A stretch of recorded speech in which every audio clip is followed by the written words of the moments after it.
Seja bem-vindo ao canal Descobrir.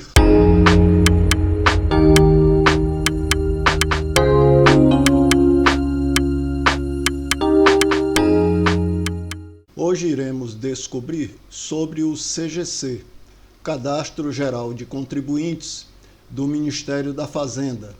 Criado em 30 de novembro de 1964 pelo então presidente Humberto de Alencar Castelo Branco, ele vigorou por aproximadamente 16 anos, pois em 5 de outubro de 1970, através da Lei 5.614, o então presidente Emílio Garrastazu Médici sancionou o que o Congresso decretou, que o CGC passaria a ser regido por ato do Ministério da Fazenda. Foram quase 34 anos de existência, até que em 1º de julho de 98, através da Instrução Normativa número 27 da Secretaria da Receita Federal, é instituído o CNPJ, que hoje nós todos conhecemos, que veio exatamente em substituição ao CGC, ao Cadastro Geral de Contribuintes. Por conta das dificuldades de controle e de operacionalização da Receita Federal, a criação da informática ou a informatização dos serviços contábeis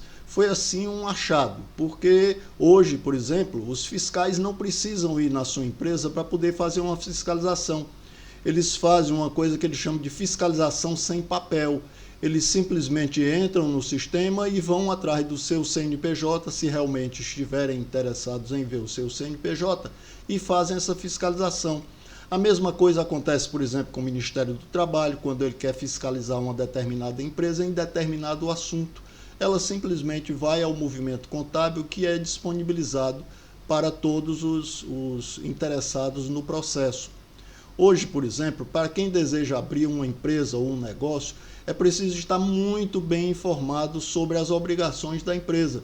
E é muito importante procurar um contador. É a forma mais prática, mais lógica, mais correta de você estar orientado.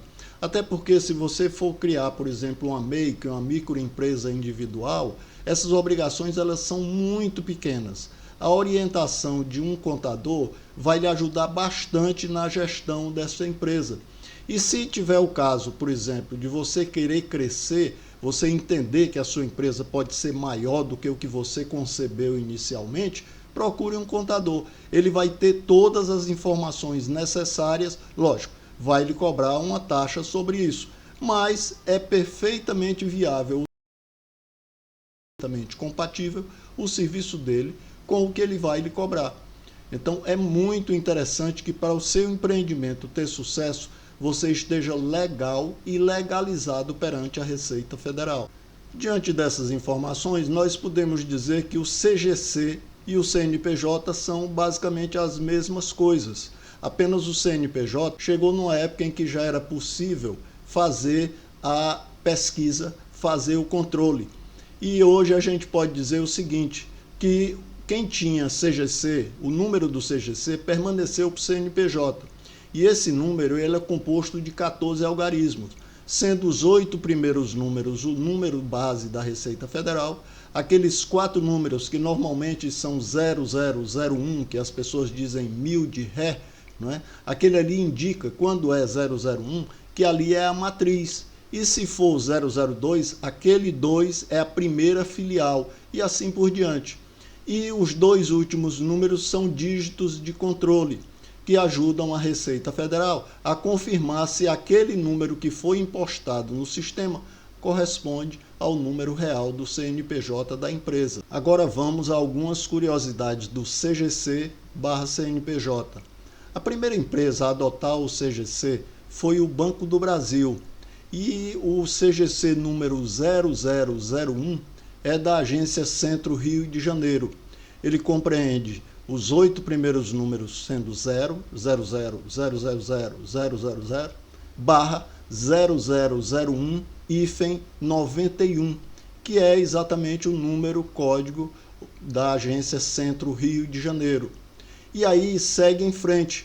A agência 0002, ou seja, a primeira filial, é a agência Centro Manaus.